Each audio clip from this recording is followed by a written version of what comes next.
Welcome back to Cyberology, Dakota State's podcast for all things cyber and technology. I'm here this week with Luke Chowning. He is a professor in our exercise science program.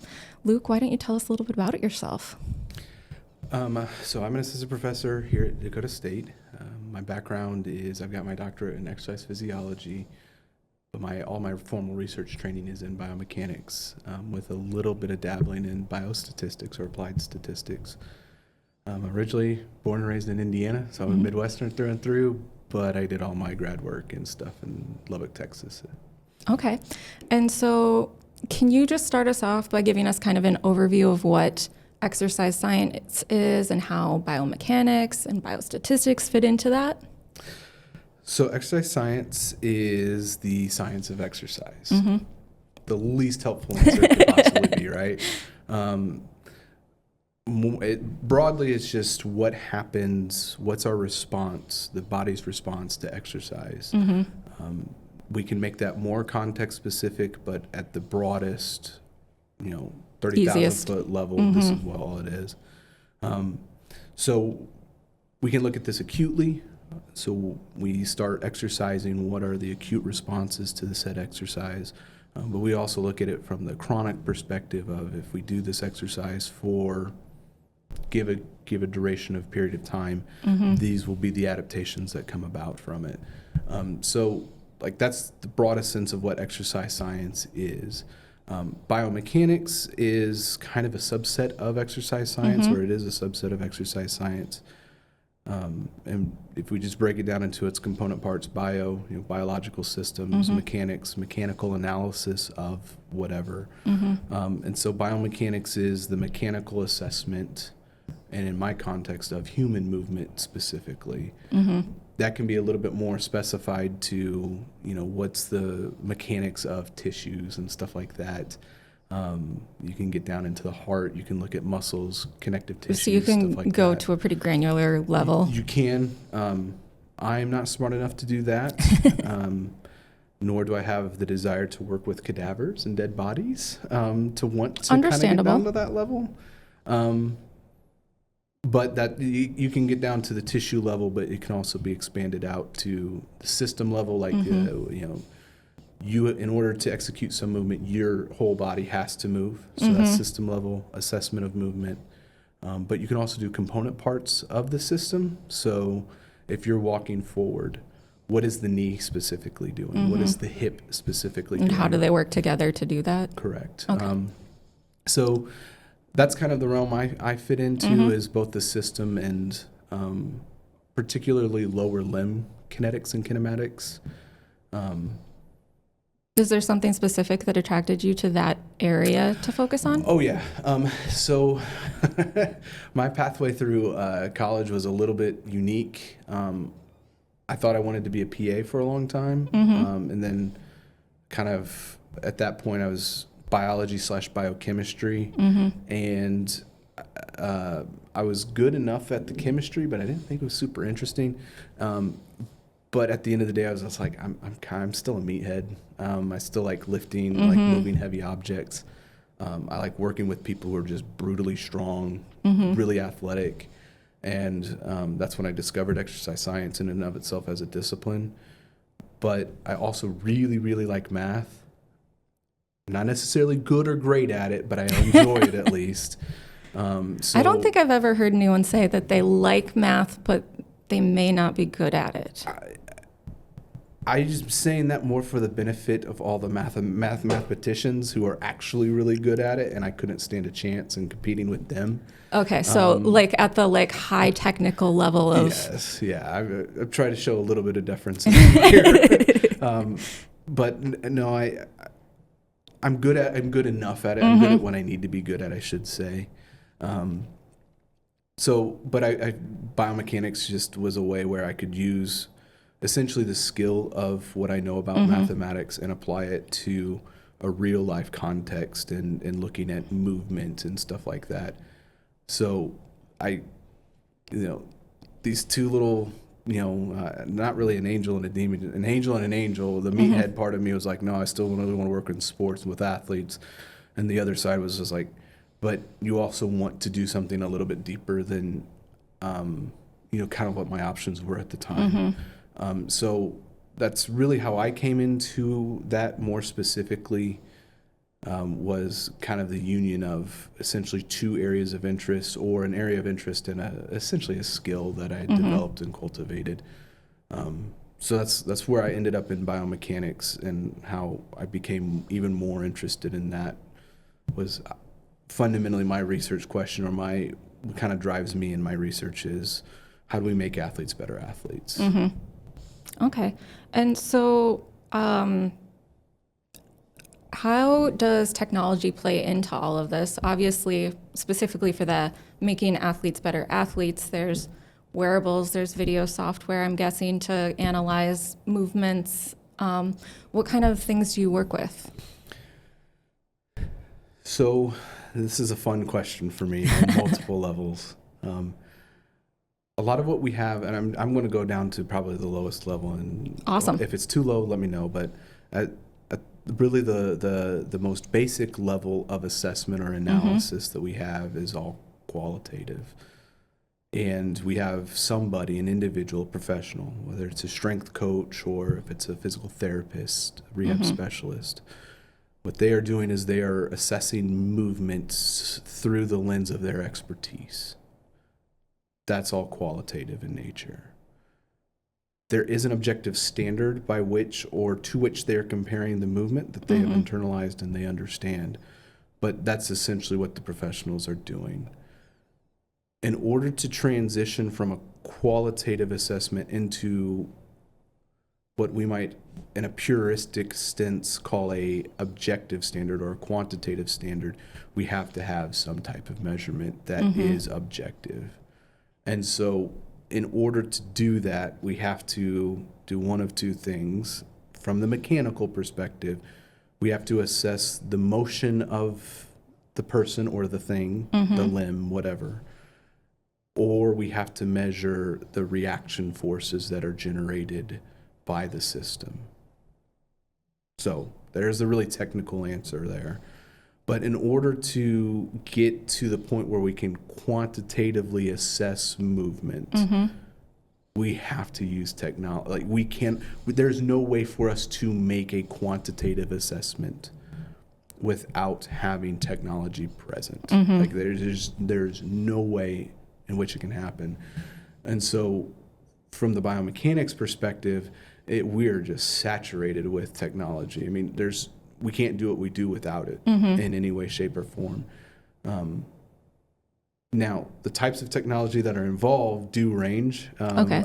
I've done different projects with just my iPhone. Ooh, interesting. Is that like specific software on your iPhone or just video recordings? So it was video recording, and then we uploaded it into a software system itself. And it's really fun because this happened in was it my master's program? It was a master's level class. I think I took it as an elective in my doctoral program. But that was when I was first introduced to frame rates and stuff like that. Oh, where, if you just capture it, in standard, it's either 30 or 33 frames per second, at least on my phone at that point. But if you do it in slow motion, it's 60 or something like that. And so how you capture it on your phone, and then when you upload it into the software, I think we used Canovia software. The frame rate difference does impact, essentially the level of analysis that you can make. But so the more frames, the easier it is to kind of analyze the full motion, or more frames, correct. That is a correct way of saying that. The technical side of that is the more frames that are used, the less gaps there are in between distinguishing landmarks in the movement. Okay. So, for example, if we take a video of somebody just jumping up and landing, with a slower frame rate, in one frame their feet might be still on the ground, and in the next frame they are very noticeably off the ground. And so it's like, where does takeoff occur? Well, it occurs somewhere in between those two instances, but because we have a slower frame rate, there is that gap that becomes noticeable visible in the movement. So if you have more frames, then you can actually maybe even see closer to where takeoff occurs. So with the technology that I've historically used in the motion capture space, frame rate's usually a minimum of 120. Okay. And so you just get fewer and fewer gaps and whatnot. So we can't do anything in biomechanics without technology. And if we don't have technology, then it's all qualitative. Nothing wrong with qualitative. There is a space for obviously professionals. I do it all the time when I assess movement and whatnot. But there is a difference between, hey, my eye cannot process certain information that is discernible on a force platform that's capturing at 1,000 frames per second or something like that, or so. No technology, no biomechanics. And how important is it to have that, additional viewpoint to be able to adjust the training for these athletes? That is an interesting question. Partly because if you have a really good coach, they should be able to make 90, let's be a little less technical here. Let's just say 95% of the correct adjustments. What is required to get a coach to that skill level? It probably is a minimum of 10 years of professional practice under the guidance of somebody who can also pass along that information. So there is a minimum input that is demanded of the human resource in order to achieve technical proficiency to make sufficient qualitative assessments. Trying to be precise there because there are plenty of coaches who haven't been around for that long who are probably ample to make those types of assessments, and there probably are coaches who've been around longer than that who probably can't make those assessments to a sufficient level where we keep our athletes healthy. We don't let them get injured. They're making progress. They're continuing to get stronger, faster, whatever it is. Advancing their skills. So the reason why technology is becoming important is because as you have an increasing number of participants, I think youth sport participation has increased. I'm trying to remember the exact figure from 2015 to even 2020, but I think it had like a 17% increase. Don't quote me on that, but I mean, it just participation has continued to grow up, to expand and whatnot. As you have more participants, if the field of coaches and professionals isn't growing with it, you have a gap. You have athletes who are falling through the gaps essentially. And so I think where technology comes in is, one, it starts to ensure that fewer athletes are being overlooked. And two, it also creates a resource for athletes that may not otherwise have access to a coach. A decent example of this is, personal training. If you want to hire a strength coach for personal training, $60 a session is probably not affordable for the average student. It's not affordable for the average individual, maybe, but also that's not an unrealistic request by the strength coach because demand is just so high. Oh, for sure. So if you have somebody who can't afford, let's say, $60 per session, well, what if they can afford an app that's $30 a month? So now if you have an athlete who's training 5 times a week, make the math simple, that's 20 to 22 times a month. It's $30 as opposed to training with the coach twice per week at $60 a week. We get into the $600 range really, really quickly. So technology is doing a couple of things. It's making coaching accessible and affordable. Oddly enough, I mean, $30 an app per month doesn't sound inexpensive, but compared to the rest of the market, exactly, it's pretty affordable. And kind of giving opportunity to maybe some people that haven't had that access before. And it's also giving coaches a resource for themselves, where I really appreciate the coaching staff here.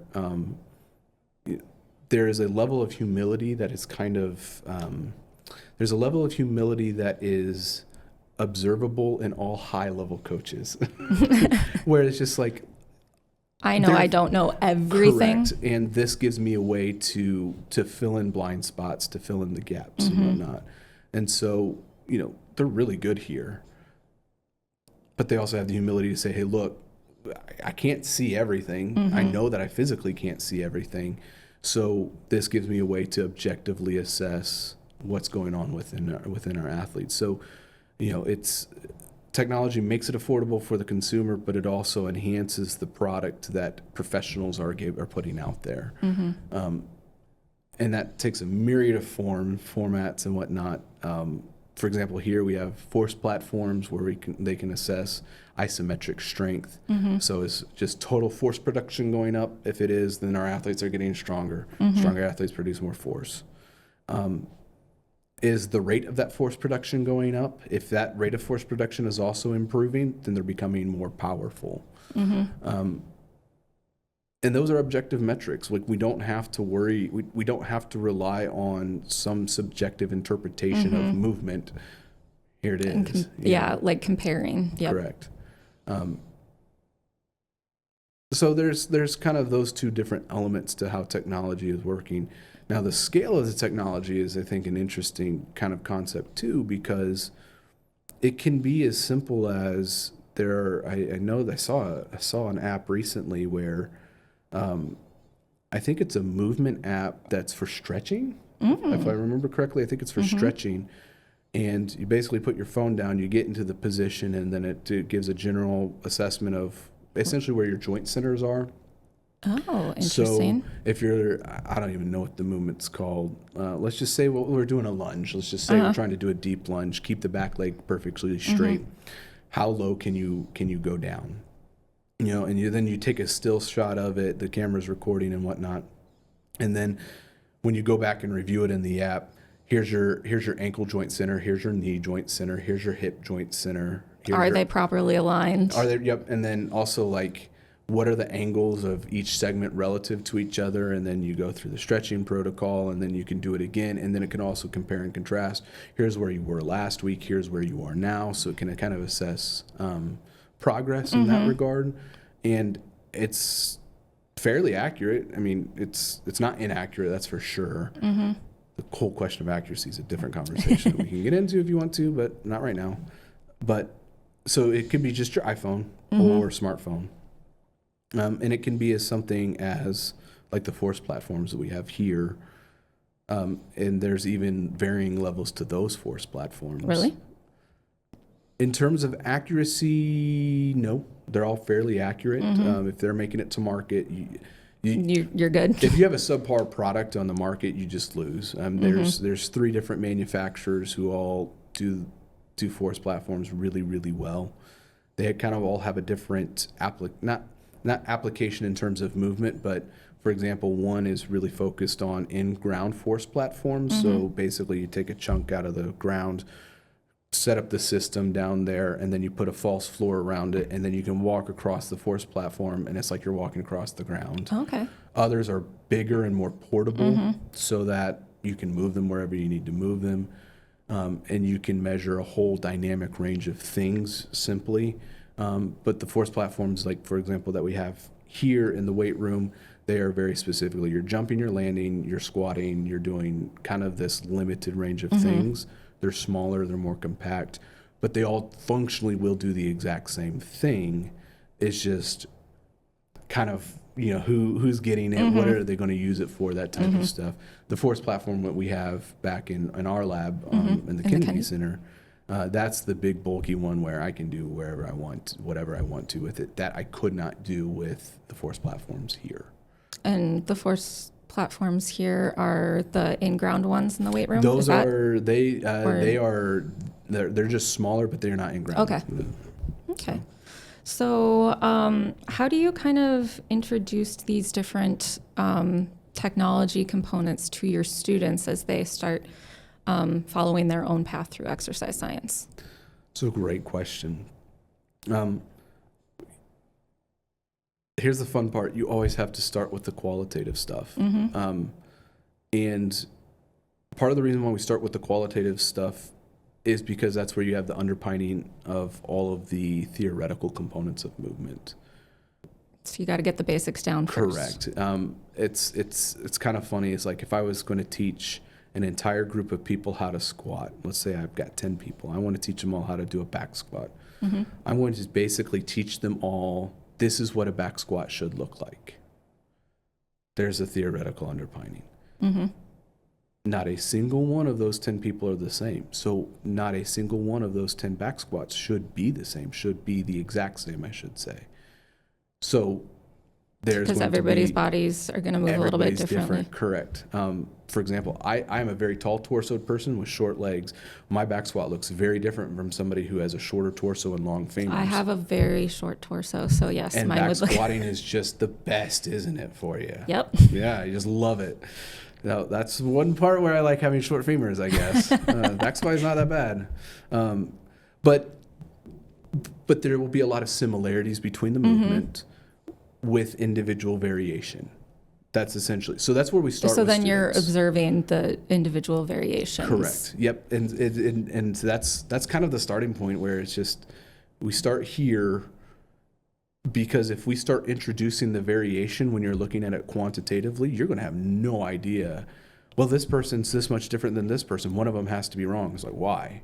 Well, if we go back to first principles and go back to the starting point where it's like, do they look more similar than different? If they're more similar, that's probably correct. If there is difference, that's also probably correct. So that's kind of the fun part. So I know we haven't gotten learning to how technology to yet, assess. but yes, like that's where you kind of just have to start with, at least in my opinion, with movement analysis and assessment is there are patterns of movement that should probably be followed. And the exceptions to those rules are about 1 in 100. In other words, 99% of people should be following these general principles. Now, next step up for assessment, it's as simple as just using your phone. Just record it. What are you looking for? And again, that's still going to be a qualitative analysis where you don't necessarily have to start pinging, here are the joint centers, here's the degree of flexion of the knee versus the hip. Is this correct? And it's just, no, just, are we able to just visually inspect this data that's given to us that we are not seeing in real time? And are we able to make an assessment of this? And then you start incorporating kind of the next level stuff up where, okay, here are the joint centers and all that fun stuff. And you can do it with your phone and all that jazz. So that's kind of the starting point is just, I genuinely believe that in the next, I want to say 10 years, because I know it's going to happen in the next 10 years, maybe even the next 5, movement analysis will almost exclusively be done on cell phones. In some way, shape, or form. Not at the research level and stuff like that. Generally speaking, yeah. Everybody, I'm going to talk right into this camera right here. If you are annoyed with cameras being out while you're working out at the gym, it's going to get a lot worse than it is now. It may not be going online, but I think that's really what's going to happen next is the next step is people are just going to start videoing themselves, and then they're going to have more of a quicker feedback loop to the degree of correctness of the movement and stuff and being like able that. to correct issues before they turn into bigger ones. Get ready to start seeing more tripods in the gym.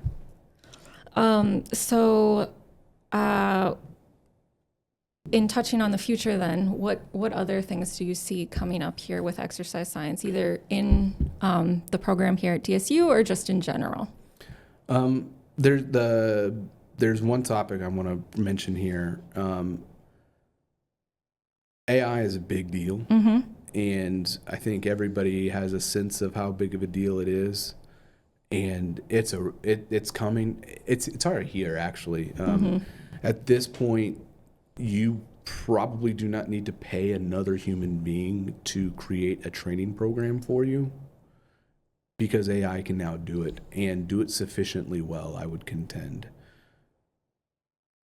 I think what's going to happen, and this is somewhat paradoxical here, but I do think that what's going to happen is we're going to start seeing a resurgence of personal trainers and strength coaches, not despite AI, but to enhance it. Like in conjunction, like, okay, I have my Correct. plan here. Now I'm going to get a personal trainer Correct. to assist me through the process. And I think the reason that's going to happen is because AI can get all the technical stuff right.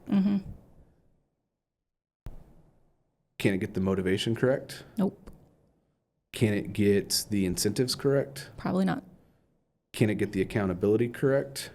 Definitely not.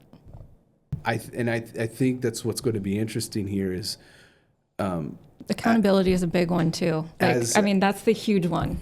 I don't have to pay somebody for this. I just have it. So What's making me go do it? So why do I need it? Why do I have to use it as opposed to, okay, I I'm have paying an this person appointment. $60. I mean, this is, and I'm going to pay, like they're going to charge me regardless. So I might as well just go do this. Stuff like that. So I think that is going to think, at least in the realm of personal fitness and health, I think that's going to be an interesting dynamic that we see moving forward, where I think AI is going to get a lot of things right. And I think people are going to come to the realization very quickly that I have this program, this is a perfect program, and I haven't gotten any better. It's like, it's not the program's fault. That's user error. And so I need that expert that can come in and say, oh, nope, that squat, you're not doing it right. So we need to reposition you. Or was that really your best effort there? Or am I phoning it in because nobody's watching me?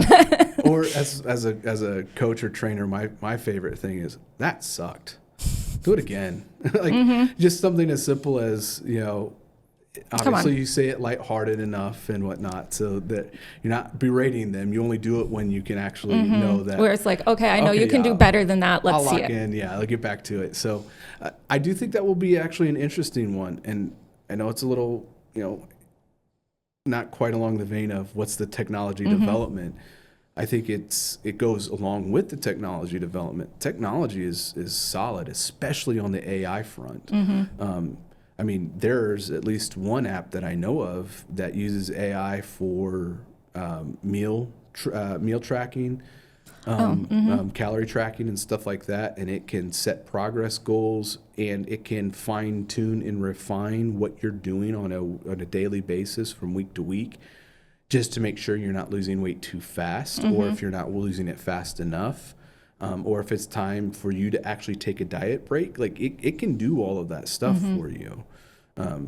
But the issue, even then, and the creators of the app have expressly said this, the issue is not the content, the issue is the adherence to the content. And if adherence is above 90%, everybody seems to be pretty successful at following this diet plan. If adherence is 85% or less, not so much. It's not great. And so that, I think, it'll be an interesting development, especially in the AI spaces. You can get all the information correct that you want, but when we're dealing with human beings and actually implementing the plans, that's going to be the fun part. And I think that's part of the reason why we need, as highly trained and highly skilled coaches and practitioners, I think we're going to need them more than ever going forward, especially if they know how to work in conjunction with the technology, particularly the AI that's in place. Okay. And you also mentioned before we started recording about an incorporation for a graduate program, a specialization. Can you talk a little bit about that? Those two subjects match, I guess. I kind of forgot I mentioned it. So we're currently working with the Masters of Science in Artificial Intelligence program, the MSAI program, to develop a biomechanics specialization in AI. Part of the reason why is because in the field of biomechanics itself, artificial intelligence it's booming. It's growing very, very quickly. So just as I want to take a step back, motion capture, I know I mentioned the term earlier, but motion capture, it's just the camera system that's used to capture motion. So as you're walking, jumping, whatever you're doing. So it's a camera system. Historically, and when I did my graduate program, I had to use a marker system. And so for your audience, all I want them to think about here is if they've ever seen pictures of somebody having markers put on them for video games. So they put like reflective markers all over them and then they record it. That's the exact same system. Really? We just put them at specific landmarks throughout the body to reconstruct the model, the skeletal model of them, of the participant, of the subject. And from that, then we would extract all of our data on post-processing and all that fun stuff. However, one of the things that has come up recently, and it is valid and reliable, is a markerless motion capture system, where if you just have a sufficient quality of cameras and you're tracking the movements, you just have to identify joint centers. Don't worry about that. But then as the cameras are recording it, it can recreate the skeletal model while they're walking around with no markers whatsoever. Oh, wow. Yeah, it's pretty cool. That is all AI. That is all AI background behind it, and so they've acquired enough video data that they can reproduce all this fun stuff. But that's AI centered essentially, and so the next thing that's currently being done, I think it's even being done out in Sioux Falls, is there are cameras over the big soccer complex down there. The cameras all around, and they're whenever their game's going, they're continuously just looking to see if kids are heading the ball, and if they are, can they identify it, and if there's an injury, can they identify the moment when it happened to basically be able to extract. That's all AI stuff too. So in the biomechanics space, AI is already ramping up.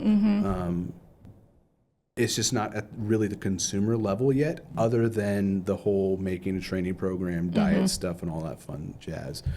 But I think that within probably the next 2 years, maybe even not that long, we're going to have apps on our phone that are all AI centric, where it can assess your movement really, really detailed in a detailed manner. Where, hey, you did not do this back squat correctly. Hey, you did not do this bench press correctly. Hey, you didn't do this pull up correctly, or this is what you did wrong, and stuff like that. So biomechanics really technology focused. AI is kind of revolutionizing the technology. So what we're trying to do at the master's program is we need to be a part of it. And so the master's in AI program, we're creating a biomechanics specialization in which we're focusing on movement and general principles of biomechanics, Newton's 3 laws of motion, stuff like that. And then applying AI to that. And then trying to incorporate, not trying to, but then incorporating AI with the content of biomechanics. Okay. And what are you looking forward to most with the creation of that? That's a great question. We've been working with at least one of the faculty members and AI faculty members, and we're looking to see how we can make headways into the space of quantitative analysis and making it accessible on your iPhone. One of the things, it's funny, I'm a meathead by nature, by training, I guess. But I think one of the more interesting things that we are situated to kind of address here in Madison is, how do we make this technology accessible to particularly older populations, where balance is like a big strengthening, avoiding falls, maintaining muscle and bone health. And a large portion of that is because of the rural context. Is if somebody, especially an older person, if they slip, they fall, they trip, whatever, that leads them to become injured, we want to try to help reduce that likelihood of happening, if for no other reason than just getting to the healthcare facility may be more challenging. Now, here in Madison is not as big of an issue, but I also think of like even the western portion of the state where it's like, okay, there's nearest hospital is an hour away or something. That could be problematic. So just trying to find and create something that can enhance the well-being, at least of that population, because it's as simple as increase your balance or improve your balance, and there are ways and interventions to do so. So that's kind of what we're interested in right now, and it is very context specific. It also, the other side of it for me is very selfishly is, again, the research question, how do we make athletes better athletes? How can we adapt daily training to ensure that our athletes are optimizing their time in the weight room while taking in and considering various factors such as what's the amount of fatigue that they might have, are they underslept, have they eaten enough calories? Because that becomes a big issue, especially in season for our athletes. Stop losing weight. Stop losing weight. Come on. Just keep eating. Keep eating. Well, I'm not hungry. You're fatigued. So and then, how do we make sure that we can enhance and optimize training and strategies? getting the athletes to recognize those signs in themselves too, probably.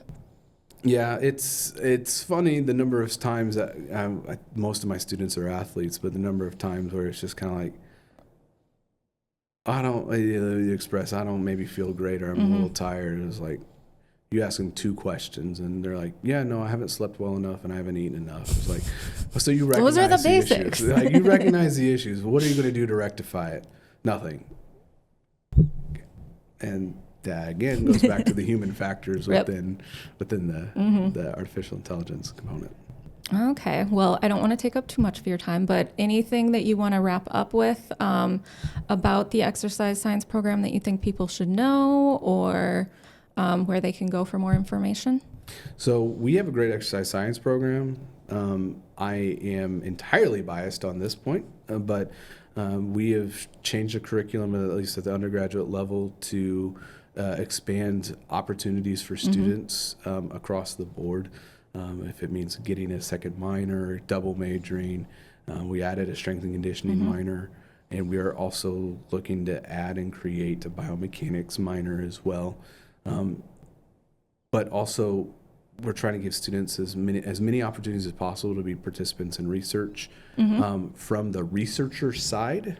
So not necessarily they can participate in research, but just getting more exposure to more specific technical aspects of kind of the lab experience of analyzing. But with real world stakes, which is pretty fun, pretty cool.